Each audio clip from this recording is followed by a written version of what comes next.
வணக்கம் நண்பர்களே. இன்னைக்கு இந்த வீடியோல எந்த வேலை செய்தாலும் சரி, எந்த தொழிலையும் கையில் எடுத்தாலும் சரி, அந்த வேலையில நம்ம எப்படி வெற்றி அடையலாம், நம்ம வாழ்க்கையில ஒரு நல்ல உயரத்துக்கு எப்படி போகலாம், அதுக்கான ஒரு அழகான சின்ன கதையை தான் பார்க்க போறோம். அதுக்கு முன்னாடி இது வரைக்கும் நீங்க நம்ம சேனலை சப்ஸ்கிரைப் பண்ணலனா சப்ஸ்கிரைப் பண்ணி பக்கத்துல இருக்கிற பெல் ஐகானை கிளிக் பண்ணிக்கோங்க. வாங்க ஸ்ட்ரைட்டா வீடியோக்குள்ள போகலாம். ஒரு ஆசிரமத்துல ஒரு துறவி ஒருத்தர் வாழ்ந்து வந்தாரு. ஒரு நாள் ஒரு இளைஞன் அந்த துறவியை பார்க்கறதுக்காக ஆசிரமத்துக்கு வந்தான். அப்போ அந்த துறவி ஒரு பெரிய மரத்தடியில அமைதியா அமர்ந்திருந்தாரு. அந்த இளைஞன் துறவியை பார்த்துட்டு வணக்கம் சொல்லி நின்னான். அந்த துறவியும் அவனை பார்த்து, என்னப்பா ரொம்ப சோகமா இருக்க, உன் முகத்திலேயே தெரியுது, வாழ்க்கையே வெறுக்கிற மாதிரி இருக்கியே, என்ன பிரச்சனை, என்ன தீர்வு தேடி இங்க வந்திருக்க அப்படின்னு கேட்டாரு. அந்த இளைஞன் சொன்னான், ஐயா, என் பேர் சுந்தரம், நான் பக்கத்து கிராமத்தை சேர்ந்தவன். நீங்க சொன்ன மாதிரி என் மனசுல நிறைய சோகங்களும் கவலைகளும் இருக்குது.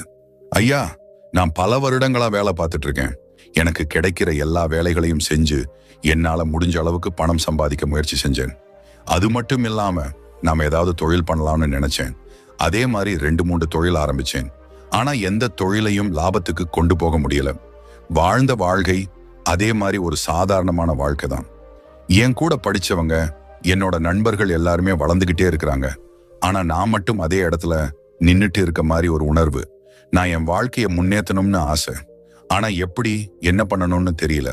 அதனாலதான் நீங்க என் வாழ்க்கைக்கு ஏதாவது ஒரு நல்ல வழியை சொல்லி தர முடியுமா? என் வாழ்க்கை இப்படி தள்ளி போனது போதும்னு தோணுது அப்படின்னு அந்த துறவியை பார்த்து அந்த இளைஞன் கேட்டான். அதுக்கு அந்த துறவி சொன்னாரு, உன் மனநிலை என்னன்னு நான் நல்லா புரிஞ்சுக்கிட்டேன் தம்பி. ஒருத்தர் எந்த வேலையை செஞ்சாலும் சரி, எந்த தொழிலை செஞ்சாலும் சரி, அந்த வேலையின் மூலமா நம்ம வாழ்க்கையில உயரணும்னா ஒரே ஒரு விஷயம் மட்டும் நம்ம கிட்ட சரியா இருக்கணும். அது என்னன்னு உனக்கு ஒரு சின்ன கதையின் மூலமாக சொல்லுறேன், கேளு. முன்பு ஒரு காலத்துல ஒரு ஊர்ல மதிய வெயில்ல ஒரு இடத்துல 3 பேரு சுத்தியல் உளி எடுத்துக்கிட்டு பெரிய கற்களை உடைச்சுக்கிட்டு இருந்தாங்க. அப்போ அந்த வழியா ஒரு பெரியவர் போய்கிட்டு இருந்தாரு. அந்த 3 பேரையும் பார்த்ததும் அவர் வியப்போட அவங்க பக்கத்துல போனாரு. முதல்ல கல்லை உடைச்சுக்கிட்டு இருந்த ஒருத்தர் கிட்ட போய் கேட்டாரு, தம்பி, நீங்க என்ன செய்யற? அதுக்கு அவனும் ரொம்ப எரிச்சலா பெரியவரை பார்த்துட்டு, யோ, பார்த்தா தெரியலையா உனக்கு, கண்ணு இருக்கா இல்லையா, அதை தெரிஞ்சு நீ என்ன பண்ண போற அப்படின்னு திட்டுற மாதிரி பதில் சொன்னான். அதை கேட்ட பெரியவர் மனசுக்குள்ள, ஏன் இவன் இப்படி திட்டுறான், இன்னொரு நபர்கிட்ட கேட்போமா, இல்ல இவனை மாதிரி அவனும் கத்துவானோ அப்படின்னு யோசிச்சாரு. பிறகு அடுத்த நபர்கிட்ட போய் அதே கேள்வியை கேட்டாரு, தம்பி, நீங்க என்ன செய்யற? அவனும் நிதானமா சொன்னான், ஐயா, என் பொண்டாட்டி பசங்கெல்லாம் சாப்பிட வேண்டாமா, ஏதோ வயிற்றுக்காக இந்த கல்லை உடைக்கிற வேலையை செய்யறேன். அதுவும் இல்லாம எனக்கு வேற வேலையே தெரியாது, என் குடும்பத்தை கவனிக்க வேணாமா, அதனாலதான் வெயில் மழைன்னு கூட கவலைப்படாம இப்படி வேலை செய்யறேன். அவனோட பதிலை கேட்ட பெரியவர் மனசுக்குள்ள, முதல்ல இருந்தவனை விட இவன் நல்லவன் தான், நிதானமா பேசுறான், குடும்பத்தை பாத்துக்கிற பொறுப்பு இருக்கு போல. ஆனா இவன் நம்ம கேட்ட கேள்விக்கான பதில் சொல்லலையே, இங்க ஏன் இந்த வேலை நடக்குது, என்ன காரணம், இது இன்னும் நமக்கு தெரியலையே அப்படின்னு நினைச்சார். அதனால 3வது நபர்கிட்ட போய் அதே கேள்வியை கேட்டார், தம்பி, இங்கே நீ என்ன செஞ்சுக்கிட்டு இருக்க? அவனும் மெதுவா அவரை பார்த்து புன்னகை செய்தான். பிறகு பெரியவரை பார்த்து சொன்னான், ஐயா, இங்க சத்திரம் ஒண்ணு வரப்போகுது, அதுக்காக தான் நாங்க இந்த கற்களை உடைச்சுக்கிட்டு இருக்கோம். இந்த வழியில போற வரக்கூடிய மக்கள் வெயிலாகட்டும் மழையாகட்டும் ரொம்ப சிரமப்படுறாங்க. இரவில திருடர்கள் பயமும் அதிகமா இருக்கு. அதனாலதான் இங்க ஒரு சத்திரம் கட்ட போறாங்க. இந்த சத்திரம் கட்டுனாங்கன்னா இங்க தங்கக்கூடிய எல்லா பயணிகளும் நிம்மதியா இருக்க முடியும்.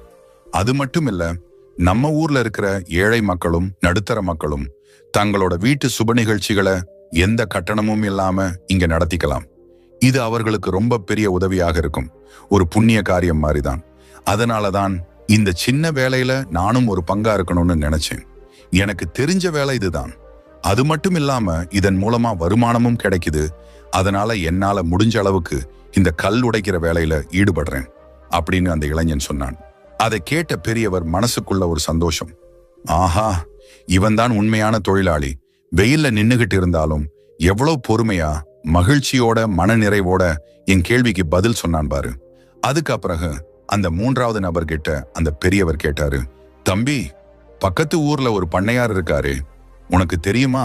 அவனும் சிரிச்சிட்டு பதில் சொன்னான், ஓ, தெரியும் ஐயா, பெரிய பணக்காரர் தானே அவரு, அப்போ அந்த பெரியவர் ஒரு சின்ன புன்னகையோட சொன்னாரு, அந்த பண்ணையாரே நான் மக்களுக்காக நிறைய சத்திரங்களும் கட்டிடங்களும் கட்ட போறேன்.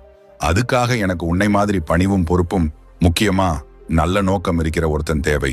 நீயே நான் கட்டுற எல்லா கட்டிட வேலைகளுக்கும் தலைமை பொறுப்பாளி. நல்ல சம்பளமும் உனக்கு தரேன். ஏன்னா எனக்கு உன்ன மாதிரி கடமை உணர்ச்சி இருக்கிறவன் தான் வேணும். அதை கேட்ட அந்த மூன்றாவது நபர் அதை நம்ப முடியாத அளவுக்கு சந்தோஷப்பட்டான். நிச்சயமா ஐயா அப்படின்னு சம்மதம் சொல்லி ஒரு பெருமிதத்தோட தலையாட்டினான். இந்த கதையை சொல்லி முடிச்ச துறவி சுந்தரத்தை பார்த்து சொன்னாரு, தம்பி, கதையில 3 பேருமே ஒரே வேலையை தான் செஞ்சாங்க, கல்ல உடைச்சாங்க. ஆனா அந்த 3 பேரோட மனநிலை, பார்வை, எண்ணங்கள் இது 3மே முற்றிலும் வித்தியாசமா இருந்துச்சு. முதல் நபருக்கு அவன் செய்யற வேலையே பிடிக்கல.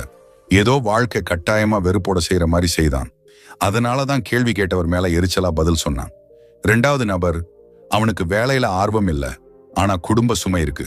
பொண்டாட்டி பசங்க சாப்பிட வேண்டாமா அப்படிங்கிற ஒரே நோக்கத்தால தான் அந்த வேலையை செஞ்சான். ஆனா 3வது நபர் தான் செய்யற வேலை மூலமா மக்களுக்கு உதவணும், நன்மை பயணிக்கணும், புண்ணியம் சேரணும் அப்படிங்கிற எண்ணத்தோட, முழு மனதோட, ஒரு ஈடுபாடோட செஞ்சான். அந்த மனநிலையால தான் அவனுக்கு அந்த பண்ணையார்கிட்ட இருந்து வேலை கிடைச்சது. அங்கேயும் அவன் முழு மனதோடு வேலை செஞ்சான். அதனாலதான் அந்த பண்ணையார் அவனை இன்னும் நம்பி இன்னும் பெரிய வாய்ப்புகள் கொடுத்தாரு, சன்மானங்களும் அதிகமா கொடுத்தாரு. அவனும் தன்னோட வாழ்க்கையில ஒண்ணு மேல ஒன்னா வளர்ந்துகிட்டே இருந்தான்.